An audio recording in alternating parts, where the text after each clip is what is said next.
বাংলাদেশ জামাতে ইসলামী চট্টগ্রাম মহানগরী শ্রমিক কল্যাণ ফেডারেশনের সংগ্রামী সভাপতি জনাব রুস্তম মোহাম্মদ ভাই সাহেবকে আমাদের মাঝে উপস্থিত হয়ে আমাদেরকে সময় দেওয়ার জন্য এই পর্যায়ে আমি অনুরোধ জানাচ্ছি আজকের প্রধান বৈঠকের প্রধান অতিথি আমাদের সকলের প্রিয় বাংলাদেশ জামাতে ইসলামী চট্টগ্রাম মহানগরীর সম্মানিত সাংগঠনিক সম্পাদক সাবেক ৮ নং সুলভবহর ওয়ার্ডের সম্মানিত সাবেক কাউন্সিলর বাংলাদেশ জামাতে ইসলামী মনোনীত ১০ নং সংসদ আসনের সম্মানিত সদস্য প্রার্থী বিশিষ্ট সমাজসেবক জনাব অধ্যক্ষ শামসুজ্জামান হেলালি ভাইকে ওনার প্রধান অতিথির বক্তব্য দেওয়ার জন্য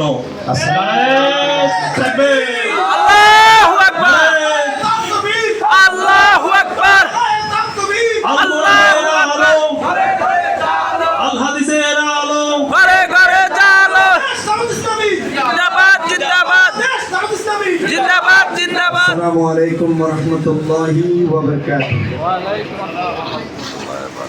সালামের জব তো একসাথে দিতে হবে, ডিসিপ্লিন আছে তো, বড় করে দিবেন। আসসালামু আলাইকুম ওয়া রাহমাতুল্লাহি ওয়া বারাকাতুহু। ওয়া আলাইকুম আসসালাম ওয়া রাহমাতুল্লাহি ওয়া বারাকাতুহু। সবাই ভালো আছেন? আলহামদুলিল্লাহ আলহামদুলিল্লাহ আলহামদুলিল্লাহি রাব্বিল আলামিন والصلاة والسلام على أشرف الأنبياء والمرسلين وآله وأصحابه أجمعين। আজকের এই উঠান বৈঠকের সম্মানিত সভাপতি, সম্মানিত সঞ্চালক, উপস্থিত আজকের এই উঠান বৈঠকের সম্মানিত বিশেষ অতিথি, চট্টগ্রাম মহানগরী জামাতের শুরা কর্ম পরিষদের অন্যতম সদস্য, শ্রমিক কল্যাণ ফেডারেশন কেন্দ্রীয় অ্যাসিস্ট্যান্ট সেক্রেটারি জেনারেল, চট্টগ্রাম মহানগরী শ্রমিক কল্যাণ ফেডারেশনের সম্মানিত সভাপতি জনাব এস.এম. লুৎফুর রহমান ভাই, উপস্থিত আছেন ডবল মুরিং থানার সম্মানিত আমির, মহানগরী শুরার অন্যতম সদস্য বর্ষিয়ান জননেতা জনাব ফারুক আজম ভাই, উপস্থিত আছেন ২৪ নং প্রশাসনিক ওয়ার্ডের সম্মানিত আমির সাবেক ছাত্রনেতা জনাব মাওলানা ইমরানুল হক ভাই, উপস্থিত আছেন প্রশাসনিক ওয়ার্ডের সম্মানিত সেক্রেটারি বিশিষ্ট চিন্তাবিদ সমাজসেবক জনাব মাকসুদুর রহমান ভাই, এবং এই অনুষ্ঠানের আরেকজন মধ্যমণি আমার বড় ভাই প্রকৌশলী আব্দুল মালেক ভাই। তার আর বড় পরিচয় হলো তিনি আব্দুল মালেক ভাই, এটাই তার পরিচয়, ঠিক কিনা বলেন? মালেক ভাইয়ের পরিচয় তো মালেক ভাই, সুরভিত মালেক ভাই। আমি সব জায়গায় বলি বিনয় শিখতে হলে মালেক ভাইয়ের কাছে আসতে হবে। আমি ওনার থেকে বিনয় শিখার চেষ্টা করছি, এরকম বিনয়ী বড় ভাই আমার খুব কম আছে আলহামদুলিল্লাহ। এবং আমাদের আমিন ভাই সহ সম্মানিত ওলামায়ে কেরাম, অতিথিবৃন্দ, এলাকাবাসী, আমাদের মসজিদের খতিব মহোদয় এবং আমাদের দায়িত্বশীল সম্মানিত উপস্থিত ভাইগণ, বন্ধুগণ, পর্দার আড়ালের মায়েরা, বোনেরা, আমাদের আশপাশে যারা আমাদের কথা শুনতে পাচ্ছেন, সরকারি সংস্থার লোকজন যারা এখানে উপস্থিত হয়েছেন, আপনাদের সকলকে আন্তরিক শুভেচ্ছা জানাচ্ছি, মোবারকবাদ জানাচ্ছি, কৃতজ্ঞতা জানাচ্ছি যে আপনারা সময় দিয়ে আমাদের কথাগুলো বলার এবং শোনার জন্য সময় দিয়েছেন। সম্মানিত ভাইগণ, বন্ধুগণ, আমাদের বোনেরা, কথা তো অনেক বলা দরকার, তো সময়ও আমাকে দেওয়া হয়েছে, যে টাইমে বলেছি ঠিক সেই টাইমেই ওনারা আসলে অনেক ভাই বক্তব্যই দেন নেই আমাকে দিয়ে দেওয়ার জন্য। তা আমি প্রথমত কয়েকটি কথা বলতে চাই। আমি ১৯৮৭ সাল থেকে ইসলামী ছাত্র শিবিরের আন্দোলনের সাথে জড়িত। আমি ছাত্র জীবন থেকে ইসলামী ছাত্র শিবিরের সাথে জড়িত। ১৯৯২ সালে আমি ইসলামী ছাত্র শিবিরের সদস্য হই। ইসলামী ছাত্র শিবিরের ক্যাডার ভিত্তিক একটা সংগঠন, প্রথমে সমর্থক হয়, তারপর কর্মী হয়, তারপর সাথী প্রার্থী, তারপর সাথী, তারপর সদস্য প্রার্থী, সদস্য প্রার্থীর মধ্যেও ২-৩ স্তর, তারপর সদস্য। এবার আমি ১৯৯২ সালে শিবিরের সদস্য হই। ছাত্র জীবন থেকে রাজনৈতিক সচেতন একজন ব্যক্তি। আমি 80 দশকের সকল কথাই আমার কম বেশি মনে আছে। আমি ভাগ্যস্বরূপে ভর্তি হয়েছি 88 সালে। 1990 সালে আমি ওখান থেকে দাখিল পাস করি। 92 সালে আলিম পাস করি। এভাবে আমার ছাত্র জীবন শুরু হয়েছে। সম্মানিত ভাই এবং বন্ধুগণ, আমরা অতীতে কোনো সময় দেখি নাই বিগত 17 বছরে যে ধরনের দেশের উপর নৈরাজ্য হয়েছে, লুটপাট হয়েছে, গণতান্ত্রিক প্রতিষ্ঠানগুলোকে ধ্বংস করে দেওয়া হয়েছে, প্রশাসনকে ব্যক্তি এবং দলীয় স্বার্থে ব্যবহার করা হয়েছে, মানুষদেরকে অন্যায়ভাবে মামলা হামলা দিয়ে কষ্ট দেওয়া হয়েছে, গুম করা হয়েছে, বিচারিক হত্যাকাণ্ডের মাধ্যমে দেশের শ্রেষ্ঠ সন্তানদেরকে মানবতা বিরোধী মামলার নামে বিচারিক হত্যাকাণ্ডের মাধ্যমে জাতির শ্রেষ্ঠ সন্তানদেরকে হত্যা করা হয়েছে। পৃথিবীর ইতিহাসে এরকম ঘটনা খুব নজিরবিহীন। সম্মানিত ভাই এবং বন্ধুগণ, আমাদের বোনেরা, এই 54 বছরে বাংলাদেশে বদল করে করে 2-3টি দল বারবার ক্ষমতায় এসেছে। ক্ষমতায় আসার পর আমরা 1971 সালে যদি যাই, তখনকার আন্দোলন ছিল, মুক্তিযুদ্ধ হয়েছিল বৈষম্যের বিরুদ্ধে। এখানে 71-এর আগের প্রজন্ম যারা আছেন, একটা কথা বলা হতো, কর্ণফুলি পেপার মিল অব্দি চন্দ্রকোনা ই ব্যান্ডের পেপার বানাই, ইন আবার পাকিস্তান লই যাই, এই তুলসিলমারি দেশদানি বিক্রি করত।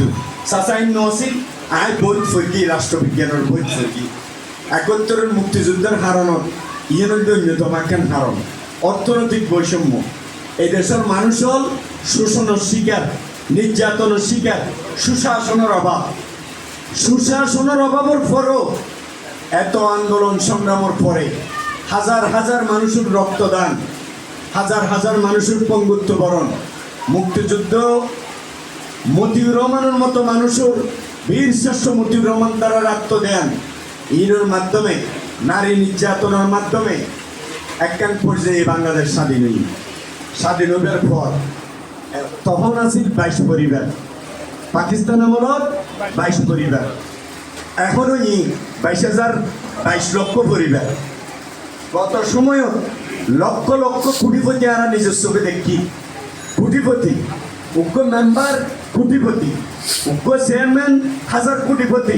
সাতপুরের এক চেয়ারম্যানের নামুন নিয়ে আরা এই বেশি মুখ্যমন্ত্রীর আশীর্বাদ পুষ্ট আছে।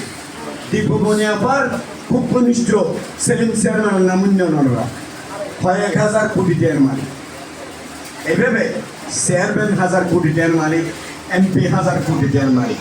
হ্যাঁ, দেশত তালিকা কিন্তু আর ফলরে 4 লাখ টাকা, 5 লাখ টাকা, 10 লাখ টাকা খরচ করি মধ্যপ্রাচ্য 50 ডিগ্রি তাপমাত্রা, তার ফল 15,000 20,000 টাকা আমার দেখুন। এটা দেশত ফাটাই রেমিটেন্সের সমৃদ্ধ ব্যক্তি। আর ইতারা কেন করি, ইতারা টিউনের বেগুনের একখান গড়ি 130 টাকা 40 টাকা করে ডলার কিনি, 2 নম্বরে কিনে তো ট্যাব আসবে কিনে করি। ব্যাংকত তুমি কিনিলে 121 টাকা দিয়ে কিনিতে একটু, ইতারা কিনিলে 140-50 টাকা দিই। ডলার গুণ কিনি দেশের বাইরে ফাঁসার করি, ঠিক কিনা হন? সেটা তো বেগুন বুঝুন তো, ট্রান্সলেশন করা করবো না, আবার জায়গাটাই এই যে লক্ষ লক্ষ কোটি টাকা তারা দেশের টাকা বাইরে পাচার করলো। এই টাকাটা আমাদের টাকা, এই টাকাটা আমাদের টাকা, আমাদের ট্যাক্সের টাকা, এগুলো আমাদের টাকা। পদ্মা সেতু করা হয়েছে আমাদের টাকায় করা হয়েছে। আমরা সকলে অংশীদার।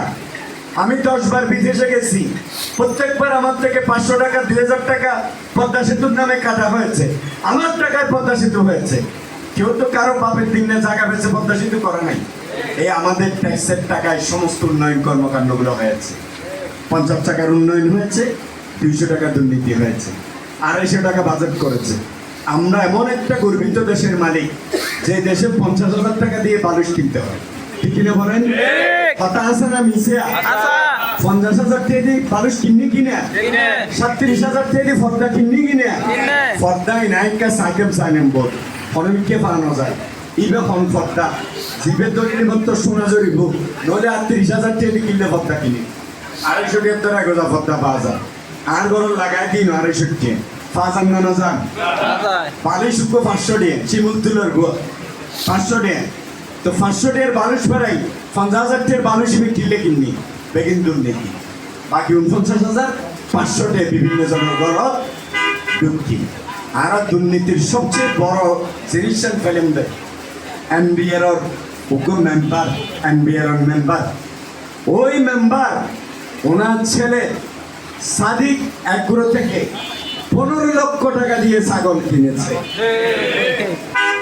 15 লক্ষ টাকা ছাগল কোনোদিন নামুন্যন না বাজিও গরু তো নমুনি 15 লক্ষ টাকা ছাগল তো ছাগল ইবের ঘটনা কি ইবের কি সাদিক তো বুঝেন নেই তোমার চলে কি দেয় হদিবে বংশীয় ছাগল ছাগল আর আমার বংশ ইকে হলে উঠে যায় ইকে হলে উঠে যায় খাইতে হইলে মৃত্যু চাই গোসল করাইতে চাইলে লাথি মেরে আবার ছাগলের বলে বংশ আমরা জানতে পারলাম বাংলাদেশে দুর্নীতি কিভাবে হয়েছে 15 লক্ষ টাকা দিয়ে ছেলে ছাগল কিনে কয় কোটি টাকা থাকলে 15 লক্ষ টাকা দিয়ে কোরবানিতে ছাগল কিনে এটি বাংলাদেশের মানুষ সেদিন বুঝতে পেরেছে ঠিক কিনা বলেন সম্মানিত ভাই বন্ধুগণ এবং আমাদের বোনেরা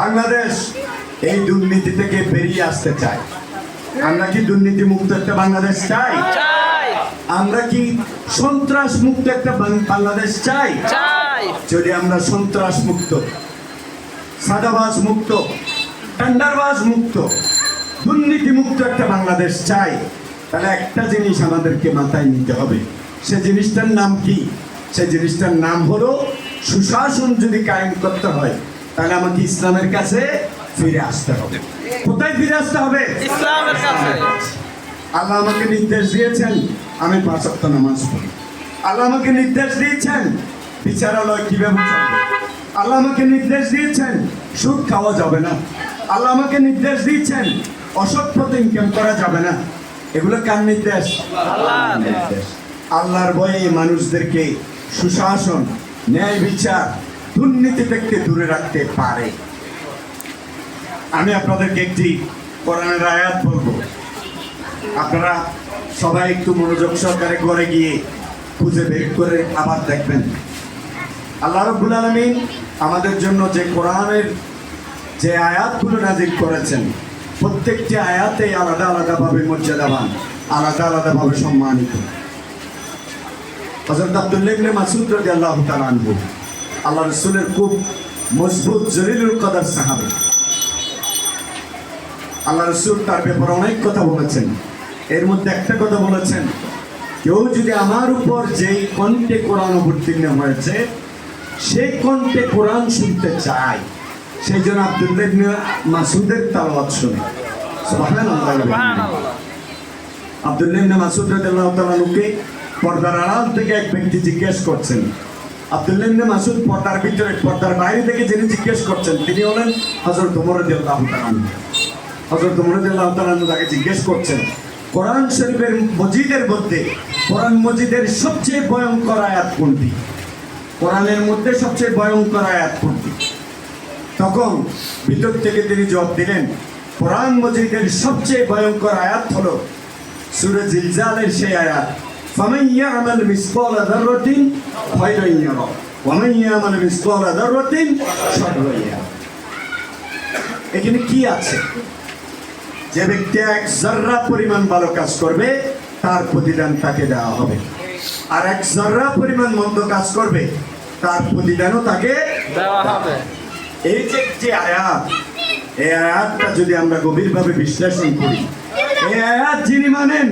তিনি কখনো দুর্নীতি করতে পারেন না এই আয়াত যিনি মানেন তিনি কখনো সরকারি সম্পত্তি বিক্রি করে কৌশলে নিজের করে নিতে পারেন না এই আয়াত যিনি বিশ্বাস করেন তিনি কখনো সাদাবাজ যখন সাদাবাজি করে তার বাড়িতে যায় কখনো পুলিশকে টেলিফোন করে বলতে পারে না যে ভাই এটা আমার লোক তাকে ছেড়ে দাও এটা কি বলতে পারে পারেন সম্মানিত ভাইগণ আমরা কি করতে চাই আমরা চাই আপনার অধিকার আপনাকে ফিরিয়ে দিতে জামাত চাই আপনার অধিকার আপনাকে ফিরিয়ে দিতে আপনি মুসলিম হন আপনি অমুসলিম হন আপনি যে পার্টি করুন জামাত যদি ক্ষমতায় যেতে পারে আপনি আপনার অধিকার ফিরে পাবেন। জামাত জিজ্ঞেস করবে না আপনি আমাকে ভোট দিয়েছিলেন কিনা, জামাত জিজ্ঞেস করবে না আপনি আমার পক্ষে ছিলেন কিনা। জামাত দেখবে এই জিনিসটার জন্য, যেটার জন্য আপনি এসেছেন, এটার জন্য আপনি অধিকারটা পাওয়ার হকদার কিনা। আপনি যদি এই অধিকার পাওয়ার হকদার হন, তাহলে জামাত আপনাকে এই অধিকার আপনার হাতে তুলে দেবে। আপনার দলীয় পরিচয় দেখবে না, আপনার ধর্মীয় পরিচয় দেখবে না, আপনার অধিকার জামাত নিশ্চিত করবে ইনশাআল্লাহ। ইনশাআল্লাহ। সম্মানিত ভাইগণ, আমাকে একটু আপনাদেরকে সড়ক বহরে নিতে হবে। সড়ক বহর একটু নিয়ে যাই। সড়ক বহর যখন আমি ওয়ার্ড কাউন্সিলর হলাম 2010 সালে, নির্বাচিত হওয়ার পর যে ওয়ার্ড অফিসটাতে বসতাম তার পাশে একটা গ্যারেজ ছিল। একটা রুমে যেটাতে আমি বসতাম, ময়লা সবসময় ওই গ্যারেজ থেকে আসতে থাকতো। বড় বড় ডিল করতো, ওখানে বড় বড় কাজ করতো, ময়লা ওই যে ওখান থেকে ধোঁয়াগুলো আসতে থাকতো। 3টে চেয়ার বসার জন্য ছিল, সামনে 2টা, পিছনে একটা, নিচে সচিবের জন্য 2-1টা চেয়ার ছিল। এভাবে ওয়ার্ড অফিস ওঠার সময় লম্বা মানুষ হলে বাড়ি খেত। আমার মাথায় ঢুকলো যে আমাকে তো আগে ওয়ার্ড অফিসেই বানাইতে হবে একটা। 35 বছরে কেউ ওয়ার্ড অফিস করার জন্য চিন্তা করেনি। আলহামদুলিল্লাহ আমি উদ্যোগ নিলাম এবং 2 বছরের ব্যবধানে 2012 সালে আল্লাহর মেহেরবানিতে 4000 স্কোয়ার ফিটের আমি ওয়ার্ড অফিস করে ফেললাম। আলহামদুলিল্লাহ, এটা আপনাদের দোয়া হয়েছে, আপনাদের দোয়া হয়েছে। এবং সড়ক বহরে এক মাথা থেকে আরেক মাথা একটা রাস্তা আমি পাই নাই। পরবর্তীতে যেটা পিচ করা বা ডালাই করা, যেটা ইট দেওয়া বাকি ছিল, এরকম একটা রাস্তাও আমি রেখে আসিনি। আপনাদের দোয়া এটা পেরেছি, আপনাদের দোয়া এবং সমর্থনের কারণে। কন্ট্রাক্টরদেরকে আমি যখন কাজ বুঝিয়ে দিতাম, এলাকার সমাজপতিদেরকে ডাকতাম। আপনারা তো সবাই এলাকার মানুষ, এখানে যখন কাজ হবে আমি প্রথমে আপনাদেরকেই ডাকবো। তাকে বলবো যে এত টাকার কাজ, এইভাবে করার কথা, আপনি কাজটা বুঝে নেবেন, আপনারাই কাজ বুঝে নেবেন। কন্ট্রাক্টরের সাথে তো আমার কোনো লেনা দেনা নেই, সুতরাং কন্ট্রাক্টরকে আলাদাভাবে মূল্যায়ন করার আমার কোনো দরকার নাই।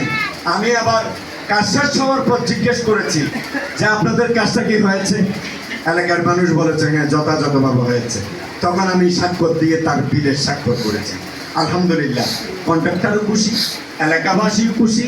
কোনো চাঁদাবাজি আমাদের ওখানে আমরা করতে দিই নাই। আমাদের কাছে কেউ আসলে বলেছি ভাই ভোট দিতে আসছেন সব ঠিক, কিন্তু ভোটের পরে যদি মনে করেন যে আপনি চাঁদাবাজি করে আমার কাছে এসে আমার নাম বিক্রি করবেন, তাহলে আমি আপনার পক্ষে থাকবো না। আপনি থানায় অ্যারেস্ট হবেন অন্যায় কাজ করে, আমি আপনার পক্ষে থাকবো না। স্পষ্ট বক্তব্য, এটা এখনো বক্তব্য। কেউ যদি মনে করে আমাদের নাম বিক্রি করে চাঁদাবাজি করবে, সন্ত্রাস করবে, টেন্ডারবাজি করবে, মানুষের হক মেরে খাবে, ইফটিজিং করবে, সেই অ্যারেস্ট হলে তাহলে আমি রিকোয়েস্ট করব, তাহলে তিনি বোকার স্বর্গে বাস করছেন। এই ধরনের কাজে আমরা কাউকে সহযোগিতা করি না, কারণ ইসলাম আমাকে শিক্ষা দিয়েছে তাআওয়ানু আলাল বিররি ওয়াত তাকওয়া ওয়া লা তাআওয়ানু আলাল ইসমি ওয়াল উদওয়ান। তোমরা ভালো আল্লাহ বিরূপ তার কাজে একজন আরেকজনকে সহযোগিতা করো। যেখানে আল্লাহর ভয় নাই সেই ধরনের অন্যায় খারাপ কাজে তোমরা একজন আরেকজনকে সহযোগিতা করবে না। এটাই আমাদের মাপকাঠি। সম্মানিত ভাই এবং বন্ধুগণ, বাংলাদেশের 54 বছরে অনেকে ক্ষমতা এসেছে, নিজেদের ভাগ্যের পরিবর্তন করেছে, কাউন্সিলর হয়েছে, 1000 কোটি টাকার মালিক হয়েছে। আমি তো গতকালকে এক জায়গায় নাম বলবো না, এক কাউন্সিলরের বাড়ি দিয়ে গেলাম, রাজপ্রাসাদ বানিয়েছে, যদিও ঢুকার সুযোগ এখনো পাইনি। একটা সাইনবোর্ড লাগাই দিচ্ছে। যারা আপনাদের আশেপাশের একটা কাউন্সিলরের বাড়ির কথা বলছি, বিরাট রাজপ্রাসাদ, বিশাল রাজপ্রাসাদ, ওটার সুযোগ পাইনি। এর আগেই 5 আগস্ট ঘটে গেছে, 1000 কোটি টাকার মালিক হয়েছে একজন কাউন্সিলর। আমি তো বেতনটা শুদ্ধ করে নিতে পারি নাই। 20-30 হাজার টাকা সম্মানী পেতাম, এটা কোনোদিনও আমি বাসায় নিতে পারি নাই। এখানে ওষুধের জন্য 500, ওখানে 1000 দিতে দিতে আরো বরং থেকে আমাদেরকে দিতে হয়েছে। আর তারা 1000 কোটি টাকা প্রত্যেকে কামাই কাউন্সিলর হয়ে। চট্টগ্রাম সিটিতে এরকম কাউন্সিলর কয়েকজন আছে যারা 1000 কোটি টাকা কামিয়েছে। আপনাদের নলেজে আছে না কিভাবে কামিয়েছে? সম্মানিত ভাই এবং বন্ধুগণ, আমরা চাই এমন একটা সমাজ, যেই সমাজের মধ্যে দুর্বৃত্তায়ন থাকবে না, যেই সমাজের মধ্যে অসততা থাকবে না, যেই সমাজের মধ্যে একজনের সম্পদ আরেকজন দখল করবে না, যেই সমাজের মধ্যে শ্রমিকরা মজলুম হবে না, যেই সমাজের মধ্যে ছাত্রদল ছাত্রীরা নিরাপদ থাকবে না, আমরা এমন একটা সমাজ চাই যেই সমাজের মধ্যে ছাত্রছাত্রীরা নিরাপদে বাস করবে, নারীরা তারা তাদের অধিকার নিয়ে তাদের কাজকর্ম করবে, তার কর্মসংস্থান হবে নিরাপদ। এখনকার নারীরা কোথাও নিরাপদ না। গার্মেন্টসে নারীরা যাচ্ছে, সুপারভাইজারদের ইফটিজিংয়ের শিকার হচ্ছে, কোনো বয়স নেই, সবাই বিভিন্নভাবে ইফটিজিংয়ের শিকার হচ্ছে কিনা বলেন? গার্মেন্টসে গিয়ে খবর নেই, বের হতেই গালি দিয়ে দিয়ে বের হয়, বলে যে অমুক সুপারভাইজারকে উল্লে গুরগি। আমাদের কাছে এই ধরনের বিচারগুলো আসে। তারা শ্রমের দিক থেকে পিছিয়ে, তারা অধিকারের দিক থেকে পিছিয়ে, শ্রমিকরা তার অধিকার পায় না। রিক্সাওয়ালা 10 টাকা বেশি চাইলে তাকে আমরা মারধর করি, অথচ কেউ কেউ এসে বলে যে আমরা পিকনিকে যাব, 10,000 টাকা দিতে হবে, নিয়ে যাচ্ছে জোর করে প্রতিষ্ঠান থেকে, ঠিক কিনা বলেন? সুতরাং এই অবস্থার অবসান ঘটাতে হবে। অবসান ঘটাতে হলে পথ একটাই, সব মার্কা দেখা শেষ, দাঁড়িপাল্লার সব মার্কা দেখা শেষ। সব মার্কা আমরা দেখেছি। 54 বছরে আমাদের লুৎফুল ভাই বলেছেন প্রাইম মিনিস্টাররা কি কি করেছেন, আমি ওদিকে আর যাচ্ছি না। আমাদের এই দেশ সোনার দেশে পরিণত হবে যদি সত্যকের নেতৃত্ব প্রতিষ্ঠিত হয়। তা আমি সত্য কিনা সেটা কিভাবে দেখবেন? সড়কপরের মানুষ দেখেছে, আপনাদেরকে দেখতে হলে এবার আমাকে দাঁড়িপাল্লায় ভোট দিতেই হবে ইনশাআল্লাহ। আমাকে পরীক্ষা করার বড় সুবর্ণ সুযোগ ত্রয়োদশ জাতীয় সংসদ নির্বাচনে আপনাদের খেদমত করার জন্য, আপনাদের এই এলাকাকে মডেল একটি এলাকায় পরিণত করার জন্য, এই এলাকার মাদক সমস্যা থেকে শুরু করে, ইফটিজিং থেকে শুরু করে, সন্ত্রাস চাঁদাবাজি থেকে শুরু করে, বিশৃঙ্খলা উচ্ছৃঙ্খলা থেকে শুরু করে সবকিছু দমনের জন্য আমাদেরকে দাঁড়িপাল্লায় ভোট দিয়ে যদি নির্বাচিত করেন, তাহলে আমি আপনাদেরকে প্রতিশ্রুতি দিচ্ছি ইনশাআল্লাহ 5 বছরের মধ্যে চট্টগ্রাম 10 আসন হবে মডেল আদর্শ একটি আসন, যেখানে কোনো অন্যায় অবিচার এমপির পক্ষ থেকে কখনো সাপোর্ট দেওয়া হবে না ইনশাআল্লাহ। সম্মানিত ভাই এবং বন্ধুগণ, অনেকেই বলে যে আমি তো আরেক পার্টি করি, আমি তো অমুক দল করি। প্রিয় ভাইগণ, দল যেটাই করেন একটা কথা মনে রাখবেন, আপনি ভোট দিয়ে একজনকে এমন একজনকে নির্বাচিত করলেন যিনি নির্বাচিত হওয়ার পরে আপনার খবরও নেবে না, আপনার অধিকার হরণ করবে, রাষ্ট্রের অধিকার হরণ করবে, অসততার পরিচয় দিবে। আপনার সমর্থনের কারণে তিনি যা অন্যায় করেছেন তার ভাগ আপনাকে নিতে হবে। আর আপনার ভোটে যদি একজন এমন নির্বাচিত হয় যিনি মানুষের অধিকার হরণ করবে না, অন্যায় করবে না, ডাকাতি করবে না, অসততামি করবে না, ভালো কাজ করবে, তাহলে তিনি যা ভালো কাজ করবেন তার সবের অংশটুকু আপনি আপনার পেয়ে যাবেন। আপনি এখন ঠিক করবেন আপনি কি অন্যায়কারীকে ভোট দেবেন, নাকি সৎ যারা সততার কথা বলে, সততার সাথে থাকে, যাদের অতীত পরিচয় সততার সাথে ছিল, তাদেরকে আপনারা পছন্দ করবেন। এটা আপনাদের দায়িত্ব। আপনাদেরকে আমি একটা কাজ দিতে চাই। আপনারা কি আমার ভাই হিসেবে, আমার অভিভাবক হিসেবে, এই যে মুরব্বীরা এসেছেন, ওনারা আমার বাবার মতো, চাচার মতো, এখানে সবাই অনেক মুরব্বী আমি দেখতে পাচ্ছি, এবং যুবক ভাইরাও এসেছেন, আমার সন্তানের মতো আমাদের ছেলেরাও এসেছেন, ওদিকে আমাদের বোনেরাও এসেছেন। আপনাদেরকে আমি একটা কাজ দেব। আপনারা আজকে থেকে এই মহল্লায়, এই এলাকায়, এই ভোট কেন্দ্রে এক একজন যদি 100 জনকে ধরে ধরে ভোটারকে যদি বলেন যে এইবার আমরা হেলালি সাহেবকে একটু পরীক্ষা করব দাঁড়িপাল্লায় ভোট দিয়ে, তিনি যদি বিজয়ী হন, আমি যদি, আল্লাহ যদি আমাদেরকে বিজয় দান করেন, এই যে আমাকে আব্দুল মালিক ভাইয়ের বাসায় এসে টিপ দিবেন, আমি এসে হাজির হয়ে যাব ইনশাআল্লাহ। আব্দুল মালিক ভাইকে তো সবাই চিনি, আমরা চিনি না? আব্দুল মালিক ভাইকে বলবেন যে তোর এমপির ডাকো, ইনশাআল্লাহ সাথে সাথে চলে আসবো। এবং আমি আব্দুল মালিক ভাইকে বলেছি, উনি এখানে আমাকে রুম দেবে বলেছে 24 নম্বরের জন্য। ওই রুমে আল্লাহ যদি আমাদেরকে কামিয়াবি দান করেন, আমরা একটা সংসদীয় আসনের ছোট করে একটা কার্যালয় করব, যেখানে খাতা থাকবে, মোবাইল নাম্বার থাকবে, কাগজ থাকবে। মালিক ভাই একটা অফিস মানুষ দেবেন, উনি নোট করবেন মানুষের সমস্যা। আমি 15 দিনে পারি, 1 মাসে পারি, সপ্তাহে পারি, 2 মাসে পারি, 3 মাসে পারি। উনি ডাক দিলে আমি আসবো, দেখে একটা একটা করে আমরা সমাধানগুলো করব। আপনারা কি প্রত্যেকজন কমপক্ষে 100 জন ভোটারকে ভোট দেওয়ার জন্য আবেদন আমার পক্ষ থেকে করবেন ইনশাআল্লাহ? ইনশাআল্লাহটা আরেকটু বড় করে বলি। একবার ইনশাআল্লাহ বললে অনেক সওয়াব, অনেক সওয়াব। ইনশাআল্লাহ কিন্তু কোরআনের শব্দ। ইনশাআল্লাহ কোথাকার শব্দ? কোরআনের শব্দ। বুঝে বুঝে যদি কেউ ইনশাআল্লাহ বলে কত সওয়াব, আপনি দেখবেন ক্যালকুলেটর ভরে যাবে এত সওয়াব। এক একটা বর্ণে বুঝে পড়লে 70 গুণ সওয়াব। তাহলে কত সওয়াব পাবো আপনি দেখেন, অনেক সওয়াব। সম্মানিত আমার অভিভাবকেরা, আপনাদেরকে আমি নিরাশ করব না, আপনাদেরকে আমি হতাশ করব না। ইনশাআল্লাহ আমি আপনাদেরকে সাথে থাকবো। আপনাদের সাথে থেকে এই দেশের আগামী দিনে আপনাদেরকে সাথে নিয়ে এলাকার মানুষের সেবা করতে চাই। আপনারা কি আমাকে একটু এই সুযোগটা করে দেবেন ইনশাআল্লাহ? আমি তো আসলে প্রত্যেক ভোটারের কাছে গিয়ে পৌঁছা খুব কঠিন। আমার পক্ষ থেকে কি আপনারা প্রত্যেক ভোটারের কাছে আমার এই আবেদনটুকু পৌঁছাবেন ইনশাআল্লাহ?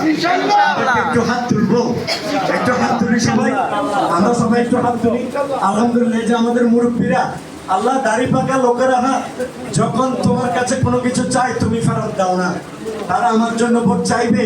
আল্লাহ মানুষের অন্তরগুলোকে তুমি পরিবর্তন করে দাও। আমরা এই চট্টগ্রাম শহরকে নতুন ভাবে সাজাতে চাই। এই চট্টগ্রাম শহর বাংলাদেশের বাণিজ্যিক রাজধানী, বাণিজ্যিক শহর। শুধু বাণিজ্যিক শহর না, চট্টগ্রাম শহর বাংলাদেশের হৃৎপিণ্ডের মতো, বাংলাদেশের কলিজার মতো। চট্টগ্রাম বন্দর বাংলাদেশের লাইফ লাইন বলে। এটি হলো সায়রোগের মতো। এই চট্টগ্রাম 10 আসনে আল্লাহ যদি আপনাদেরকে সাথে নিয়ে আমরা নির্বাচিত হই, আমি সব কাজ আপনাদের সাথে পরামর্শ করে করব। আল্লাহ যদি আমাকে বাঁচিয়ে রাখেন ইনশাআল্লাহ, তখন আবার এরকম ঘন ঘন উঠান বৈঠক ডাকবো যে আপনার এলাকার কি কাজ করতে হবে বলেন, আপনার এলাকার কি কাজ বাকি আছে বলেন, আপনার এলাকার সবচেয়ে বয়স্ক মানুষ কি অভাবে আছে বলেন, ওনাকে বয়স্ক ভাতার ব্যবস্থা করতে হবে। কে বিধবা আছে বলেন, ওই বিধবার বিধবা ভাতার ব্যবস্থা করতে হবে। কে পঙ্গু আছে বলেন, তার পঙ্গু ভাতার ব্যবস্থা করতে হবে। কে অসহায় বিয়ে দিতে পারছে না বলেন, আমরা উদ্যোগ নেব। এই কয়েকশো মানুষ যখন উদ্যোগ নেব ইনশাআল্লাহ, একটা মেয়ের বিয়ে দেওয়া, আমি যদি ওখানে 1000 টাকা দিই, 5000 টাকা দিই, আপনারা যদি 5000, 2000, 1000 করে দেন, একটা মেয়ের বিয়ে দেওয়া কি কঠিন হবে? এভাবে আমরা এই এলাকার সমস্ত সমস্যার সমাধান করব ইনশাআল্লাহ আপনাদেরকে সাথে নিয়ে। আমি আপনাদের এমপি সাহেব হতে চাই না, আমি চাই আপনাদের খাদেম হতে, সেবক হতে, বন্ধু হতে, পরিবারের অংশ হতে। আপনি যখন পরিবারের দুঃখে থাকবেন আমাকে ডাকবেন, আমি এসে আপনার দুঃখের অংশীদার হব, আপনার দুঃখে আমি কাঁদবো। আপনি যখন সুখে থাকবেন আপনি হাসবেন, আপনার হাসিতে আমিও আপনার সাথে শরীক হব। আপনারা এরকম একজন জনপ্রতিনিধি কি তৈরি করতে চান? আপনাদের সামনে আমি হাজির। আমাকে নিয়ে আপনারা এই চট্টগ্রাম শহরকে মানুষদেরকে গর্ব করে বলতে পারবেন ইনশাআল্লাহ যে আমরা এমন একজন জনপ্রতিনিধি পেয়েছি যিনি আমাদের দুঃখে সাথে থাকেন, আমাদের সুখের সাথে থাকেন, আমাদের হাসিতে খুশিতে কষ্টে আমাদের সাথে থেকে কাজ করেন। সর্বশেষ কথা, সম্মানিত ওলামায়ে কেরাম যারা এসেছেন, আমি ইনশাআল্লাহ আল্লাহ যদি আমাকে আপনাদের ভোটে নির্বাচিত করেন, সমস্ত মসজিদের কমিটিগুলোকে নিয়ে আমরা বসবো। মসজিদের ইমাম সাহেবদের জন্য সম্মানজনক ভাতার ব্যবস্থা করব ইনশাআল্লাহ।